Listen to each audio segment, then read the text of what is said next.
My name's Ryan, and what I'm about to tell you happened back in the mid-2000s, in a small town where nothing exciting ever really happened. The kind of place where everybody kind of knew everybody, where the biggest event of the week was whatever game was playing on the bar TV, and where our idea of a wild Friday night was renting a pool table for a couple of hours and arguing about whose shot was better. It sounds simple, and it was. But sometimes the simplest nights are the ones that turn into the stories you never forget. There was this small billiards hall in a neighboring town that became our spot. Nothing fancy, a little worn around the edges. Green felt tables that had seen better days. A jukebox that only half worked no matter how many times someone kicked it. And a bar in the corner that sold drinks just cheap enough to keep the regulars coming back week after week. For about 3 months straight, that place was basically ours. Every week, same little routine. Rent a table, play a few rounds, watch whatever game happened to be on the TV in the corner, talk nonsense, laugh at each other's terrible shots, and just unwind after a long week. No drama, no enemies, just easy, uncomplicated nights with good friends. I want you to really picture that, because it matters for what comes next. We weren't looking for trouble. We weren't the type of guys who went looking for a fight or a reason to get worked up over nothing. We just wanted our little corner of normal, our little pocket of peace once a week. And for 3 months, that's exactly what we had. Then one night, a guy walked in who was about to test every ounce of patience we had. I remember him clearly, even after all these years. His name was Danny Wilcox, and I'll never forget the way he carried himself the second he stepped through that door. Shoulders back, chin up, walking like he already owned every table in the building before he'd even picked up a cue stick. Some people have this presence about them, a kind of loud confidence, even when they're not saying a word. Danny had that. Except his wasn't the kind of confidence that comes from earning respect. It was the kind that comes from a man who has never once in his life been told no, and actually had to accept it. You know the type. The kind of guy whose whole life has probably been an unbroken streak of getting exactly what he wants, exactly when he wants it, simply because he's decided the rules are for everyone else. I didn't know any of that about him yet. Not really. But something about the way he moved through that room told me everything I needed to know before he even opened his mouth. He walked straight up to the pool table, our pool table, or at least the one we'd been playing on all night, and just took it. No word to anyone. No, hey, is this table open? Just took it like it was already his. Now, look, I want to be fair here. Taking an open table isn't a crime. First come, first served. That's just how it works in a place like that. So we didn't say anything. We just kept talking amongst ourselves, figuring he'd play his game, and we'd get back on when he was done. No big deal. Right point 20 minutes passed. Danny was still going, racking up shot after shot, seemingly in no hurry at all. My buddy, always the calm and reasonable one in our group, walked over and said politely, "Hey man, we've got next game whenever you're ready." Danny didn't even look up. He just gave this small, dismissive grunt, the kind of sound you make when a fly buzzes near your ear and you're too lazy to swat it away. Like we were background noise. Like we were an inconvenience interrupting something far more important than a night at a small-town pool hall. That we looked at each other, a little confused, a little annoyed, but we let it go. People have bad days. Maybe he just didn't hear him clearly. We weren't going to let one weird moment ruin our night. That game ended. We stepped up again, ready to finally get our turn. And this time, it wasn't just us waiting. A woman standing near the table, who'd clearly been patient just like we had, spoke up too. She said she had the next game after ours. Danny looked directly at both of us, and he ignored us. Again, not a word, not even a glance of acknowledgement. He just turned back to the table like neither of us existed, like our voices hadn't even reached him. That I want to explain something about that specific feeling, because if you've ever experienced it, you know exactly what I mean. There's a particular kind of anger that creeps up your spine when someone doesn't argue with you, doesn't yell back at you, doesn't even engage with you at all. They just act like you don't exist. It's almost worse than a real confrontation. If someone yells at you, at least you can yell back. You can defend yourself. But silence, being erased like that in front of a room full of people, you can't fight back against that. You just stand there, feeling smaller than you did 30 seconds ago, wondering if you imagined the whole interaction. That we didn't say anything else. We just sat back down, exchanged a few annoyed glances, and told ourselves it wasn't worth escalating over a pool table. We had all night. It would be fine. It was not fine. Eventually, after what felt like forever, Danny finally stepped away from the table. He wandered off toward the bathroom, and we practically jumped at the opportunity. Finally, we thought, our turn. We walked up, dropped our quarters into the machine, and waited for that familiar sound, the mechanical clunk of the balls dropping down into the tray, one after another. Except something was missing that we recounted. One ball short. The green 6 ball. Just gone. For a second, we thought maybe it had rolled somewhere, gotten stuck, fallen off the table during the last game. We checked the floor, checked under the table. Nothing. Then it clicked. Danny had taken it. Not lost it. Not accidentally knocked it somewhere. Taken it. Slipped it right into his pocket before walking off, deliberately, like a kid snatching a toy off the playground just so nobody else could enjoy it while he was gone. It wasn't about needing the ball. It wasn't about anything practical at all. It was about control, about making sure that even when he wasn't at the table, he still had power over it, over us. That I remember standing there, just staring at the empty spot in the ball tray, feeling this slow burn creep up in my chest. It's such a small thing when you say it out loud, a missing pool ball. But in that moment, it felt like the final straw in a night that had already tested our patience 3 separate times. We walked straight over to the manager and explained what happened. He was an older guy, the type who looked like he'd seen every possible flavor of nonsense a bar could produce over the years. Drunk arguments, spilled drinks, petty disputes, all of it. He let out this long, tired sigh, glanced up at the clock on the wall. It read 12:30 in the morning. Listen, he said, rubbing his eyes. We're going to be calling last call soon anyway. I don't really want to start a scene with a guy this close to closing time. I understood where he was coming from. He wasn't trying to brush us off completely. He genuinely just wanted to avoid a blow-up right before closing. So instead of confronting Danny directly, he quietly grabbed a spare ball from behind the counter and handed it to us so we could at least finish our game. Problem solved, we figured. Not ideal, but manageable. We could let this one go and just enjoy the rest of our night. Then Danny came out of the bathroom, and he was holding it, the stolen ball, just casually rolling it around in his hand like a little trophy, like he was proud of himself. He grabbed his beer off the bar, lit up a cigarette, and strolled toward the patio without a single word to anyone, completely unbothered by the fact that we clearly knew exactly what he'd done. But here's the part that really got under my skin. As he walked past us toward that patio door, he looked directly at us. Not a quick, accidental glance, a deliberate, lingering look. And he smirked.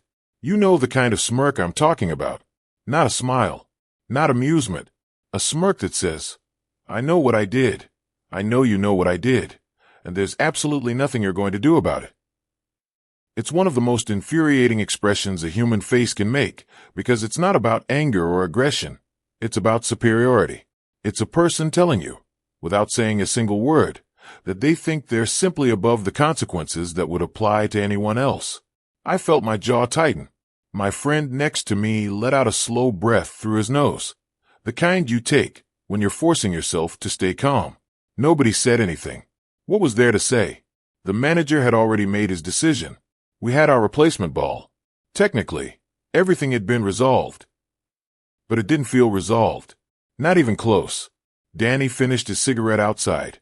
Took his time doing it too, like he wanted us to sit there and stew in our irritation a little longer. When he finally strolled back inside, he didn't apologize, didn't acknowledge what he'd done, didn't even glance our way with anything resembling remorse. Instead, he walked straight past our table and tossed the stolen ball onto it. Hard. It cracked into our setup, sending balls scattering in every direction, completely wrecking the shot we'd carefully been building toward for the last several minutes. The sound alone made a few people nearby glance over. And Danny, he didn't even flinch. He just kept walking, right up to the bar, arriving at the counter at the exact moment the bartender called last call for the night. That was the moment something shifted for all of us. It wasn't really about the pool ball anymore. Let's be honest, A missing sixth ball is not exactly a life-altering tragedy, but it had become a symbol of something much bigger, the sheer, unearned arrogance of a man who genuinely believed common decency simply didn't apply to him.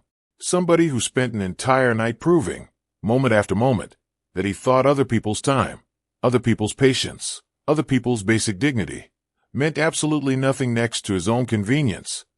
We sat there for a minute, kind of stunned, just watching him order one more drink before the bar closed up for the night. Nobody said much. We didn't need to.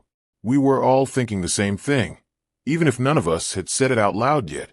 Then one of my friends leaned in, voice low, and said the words that changed the entire direction of the night. "You know he's about to get in his car and drive home, right?" I looked at him. He looked at me.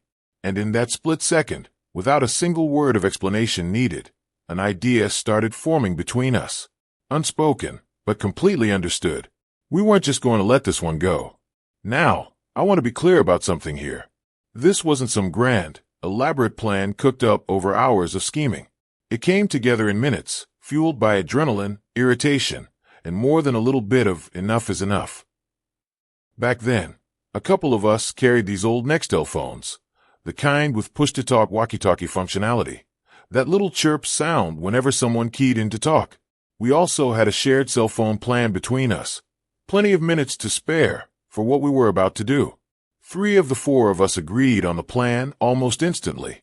The 4th would hang back and quietly tail Danny from a distance once he left, just to keep an eye on where he was going and relay information back to the rest of us in real time. I won't lie to you. There was a very specific kind of nervous energy buzzing through our group in that moment. Half of it was excitement. Half of it was this lingering feeling of, are we actually about to do this? Our hearts were pounding, but not out of fear, out of anticipation. For the first time all night, we finally had a way to make sure consequences caught up to a man who had spent hours proving he thought he was above them. We watched from a distance as Danny finished his last drink, said something to the bartender we couldn't hear, and made his way toward the exit. And here's the detail that made this whole thing even more infuriating. He wasn't walking steady, not falling down drunk, but definitely off balance in that unmistakable way people get after one too many. He fumbled slightly with his keys before finally getting his car door open. We gave him just enough of a head start to not look suspicious, then followed at a careful distance, phones in hand, adrenaline climbing with every passing second.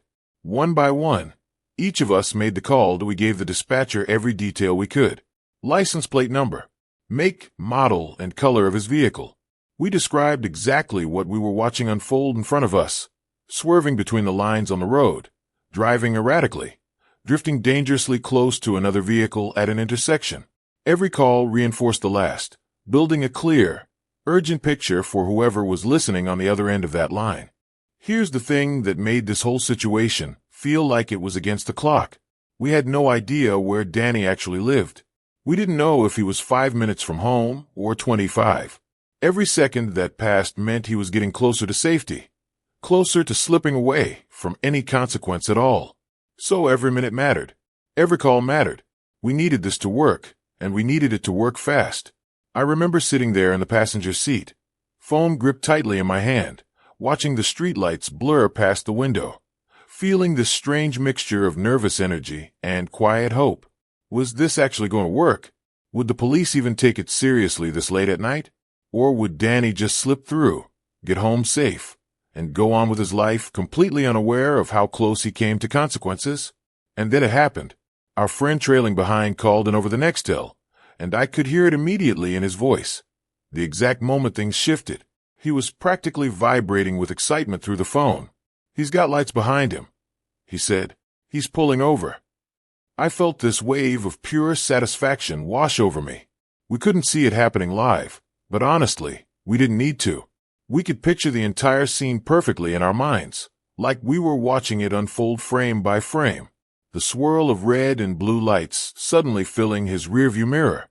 That slow, sinking, gut-punch realization creeping across Danny's face as he understood, in real time, that this was actually happening to him. The forced, fake calm as he rolled down his window, probably running through a dozen excuses in his head. The flashlight beam sweeping across his face as the officer approached the car. For a guy who had spent the entire night acting like the rules simply didn't apply to him. That single moment must have felt like the floor completely dropping out from underneath him. We waited anxiously for any update, practically holding our breath the entire drive home. It wasn't until later that week that we got the full picture, when the local police blotter ran its usual rundown of the week's incidents. And there it was, right there in black and white. A man pulled over late at night, following multiple reports of erratic driving. Now, part of me expected the story to end with the DWI charge, given how he'd been drinking and stumbling around that bar all night. It honestly seemed like the obvious outcome. But what actually happened turned out to be almost funnier in its own strange way. He wasn't arrested for driving under the influence. He was arrested for driving on a suspended license. Turns out, Danny wasn't just an entitled jerk who thought he could steal pool balls and ignore other people all night without consequence. He'd apparently been driving illegally for who knows how long, months, maybe longer, feeling completely invincible the entire time, right up until the night his ego finally wrote a check his license couldn't cash. I still think about that night sometimes, all these years later, not because of the pool ball itself. In the grand scheme of things, that's such a small, almost laughable detail to build an entire story around. But because of what it represented, because of how it perfectly captured this specific kind of person we've all encountered at some point in our lives. The person who moves through the world assuming their convenience always outweighs everyone else's basic respect. The person who smirks instead of apologizes. The person who genuinely believes that if they just act confident enough, act entitled enough, nobody will ever actually hold them accountable. And for one night, at least, somebody did. Looking back, it really wasn't about the ball at all. It was about watching a man who spent hours proving he thought he was untouchable finally run face first into the one thing his attitude couldn't smirk its way out of. Because sometimes karma doesn't come from the universe balancing some cosmic scale somewhere. Sometimes it comes from four annoyed friends, a shared cell phone plan, and a very, very low tolerance for entitled behavior. And honestly, that night taught me something. It taught me that people like Danny count on the rest of us just letting things go, counting on our patience, our desire to avoid confrontation, our willingness to just shrug it off and move on with our night. And most of the time, that's exactly what happens. Most of the time, people like him get away with it, over and over again, because nobody wants to be the one who pushes back. But every once in a while, somebody does. And when that happens, when the rules finally catch up to the person who thought they were above them, there's a very specific kind of satisfaction that comes with it. Not cruelty, not revenge for revenge's sake, just simple, well-earned justice, arriving exactly when it was needed most.